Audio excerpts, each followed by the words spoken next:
Hello friends, நான் உங்கள் கணேஷ். நீங்கள் பார்த்துட்டு இருக்குது டேஸ்ட் வித் அண்ணாச்சி. இன்னைக்கு கத்தரிக்காயை வச்சு சூப்பராக ஒரு இட்லி, தோசை, சப்பாத்தி, பூரிக்கு ஏற்ற மாதிரி ஒரு சூப்பரான சட்னி தான் அரைக்க போகிறோம். கத்திரிக்காயை விரும்பாதவங்க கூட இந்த சட்னியை ரொம்ப விரும்பி சாப்பிடுவாங்க. அந்த அளவுக்கு இது டேஸ்டாக இருக்க போகுது. வாங்க ஃப்ரெண்ட்ஸ், அந்த கத்திரிக்காய் சட்னியை எப்படி செய்யலான்ட்டு ஸ்டெப் பை ஸ்டெப்பாக பார்க்கலாம். கண்டிப்பாக நான் சொல்கிற ஸ்டெப்பை படி, நான் சொல்கிற மெத்தட் படி நீங்களும் செஞ்சு பாருங்கள். வேறு லெவல் டேஸ்ட்டில் இருக்கும். ஓகே ஃப்ரெண்ட்ஸ், இப்போ இந்த கத்திரிக்காய் சட்னியை எப்படி செய்யலான்ட்டு வீடியோக்குள்ளே போய் பார்க்கலாம். அதுக்கு முன்னாடி நம்ம சேனலை இது வரைக்கும் சப்ஸ்கிரைப் பண்ணாதவங்க சப்ஸ்கிரைப் பண்ணி சப்போர்ட் பண்ணுங்கள். நம்ம இப்போ வீடியோக்குள்ளே போகலாம்.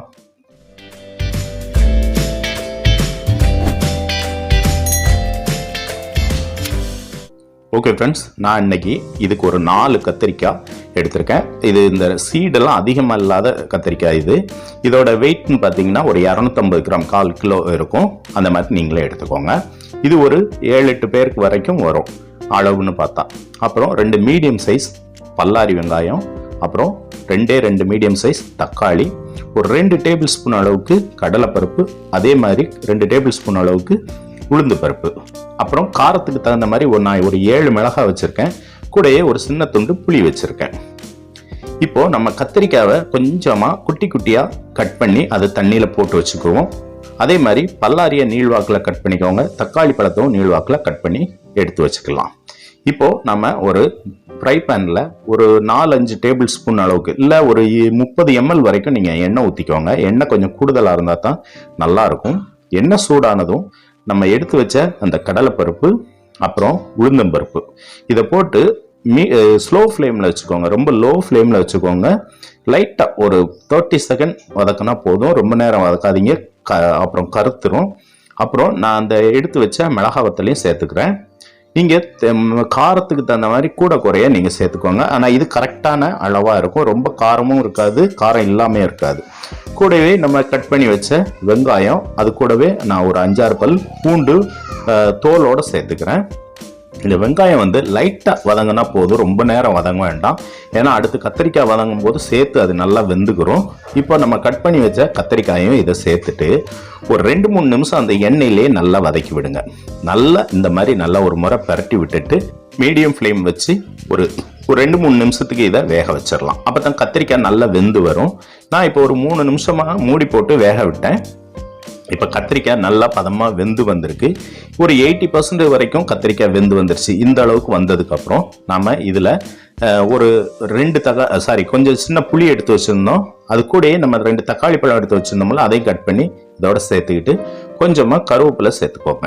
கருவேப்பிலை கொஞ்சம் தாராளமே சேர்த்துக்கோங்க. அதோட வாசனை ரொம்ப நல்லா இருக்கும். சேர்த்து விட்டுட்டு நல்லா அந்த தக்காளி பழம் நல்லா வதங்கி வர வரைக்கும் நல்லா நம்ம விரட்டி விடணும். கிட்டத்தட்ட இது ஒரு 4-5 நிமிஷத்துக்கு நம்ம வதக்கி விட வேண்டியிருக்கும். இந்த அளவுக்கு வர வரைக்கும் நல்லா வதக்கி விட்டுட்டு இப்போ நம்ம அடுப்பு ஆஃப் பண்ணிடலாம். இப்போவே தேவையான அளவு உப்பை சேர்த்துட்டு இதை ஆற விட்டுறலாம். அது நல்லா ஆறி வரட்டும். ஆறி வந்ததுக்கப்புறம் இதை நம்ம ஒரு மிக்ஸி ஜாருக்கு மாற்றிக்கிடுவோம். மிக்ஸி ஜாருக்கு மாற்றிட்டு இதை ஒரு நைஸாக அரைச்சி எடுத்துருங்க. இந்த மாதிரி நைஸாக அரைச்சி நான் எடுத்துட்டேன். வாசனை நல்ல கம்மன்னு வருது. இதை அப்படியே சாப்பிடலாம். இருந்தால் கூட நம்ம அதுக்கு ஒரு தாளிப்பு போட்டால் இன்னும் கொஞ்சம் நல்லா இருக்கும்னு நான் நினைக்கிறேன். அதனால் இதுக்கு ஒரு தாளிப்பு போட்டுடலாம். வழக்கமாக நம்ம இந்த கடுகு, வெங்காயம், கருவேப்பிலை போட்டு நான் கொஞ்சமாக எண்ணெய் ஊற்றி அதை நல்லா தாளிச்சிட்டு இதில் சேர்த்துக்கிறேன். சேர்த்துட்டு நல்லா ஒரு முறை கலந்து விட்டுருங்க. ரொம்ப ரொம்ப சூப்பராக இருக்குங்க. அதாவது கத்திரிக்காய் விரும்பி சாப்பிடாதவங்க கூட இந்த சட்னியை விரும்பி சாப்பிடுவாங்க. அதனால் கத்திரிக்காயில் உள்ள சத்துக்கள் அவங்களுக்கு கிடைக்கிற மாதிரி நம்ம இந்த மறைமுகமாக நம்ம இதை கொடுக்குற மாதிரி இருக்கும். அதே நேரம் ரொம்ப ரொம்ப டேஸ்டாகவும் இருக்கும். இங்கே இட்லி, தோசை சாப்பிட்றதா இருந்தால் எக்ஸஸாகவே சாப்பிடுவாங்க. அந்த அளவுக்கு இது ஒரு டேஸ்டான சட்னிங்க. கண்டிப்பாக நான் சொன்ன அந்த மெத்தட் படி, அதாவது கத்திரிக்காய் சட்னி நிறைய மெத்தடில் செய்வாங்க. இந்த மெத்தடு வேறு லெவலில் இருக்கும். கண்டிப்பாக ஒரு முறை செஞ்சு பாருங்கள், உங்களுக்கு ரொம்ப ரொம்ப பிடிக்கும். நீங்கள் செஞ்சு பார்த்துட்டு உங்களுக்கு பிடிச்சிருந்துச்சுன்னா உங்களோட கருத்துக்களை கமெண்ட் பாக்ஸில் கண்டிப்பாக சொல்லுங்கள். அது மட்டும் இல்லைங்க, நம்ம சேனலை லைக் பண்ணுங்கள். உங்களோட ஃப்ரெண்ட்ஸுகளுக்கும் கண்டிப்பாக ஷேர் பண்ணுங்கள். நான் வேறு ஒரு இன்ட்ரெஸ்டிங்கான இன்னொரு ஃபுட் வீடியோவில் திரும்பவும் நான் உங்களை சந்திக்கிறேன். ஓகே ஃப்ரெண்ட்ஸ், பாய்.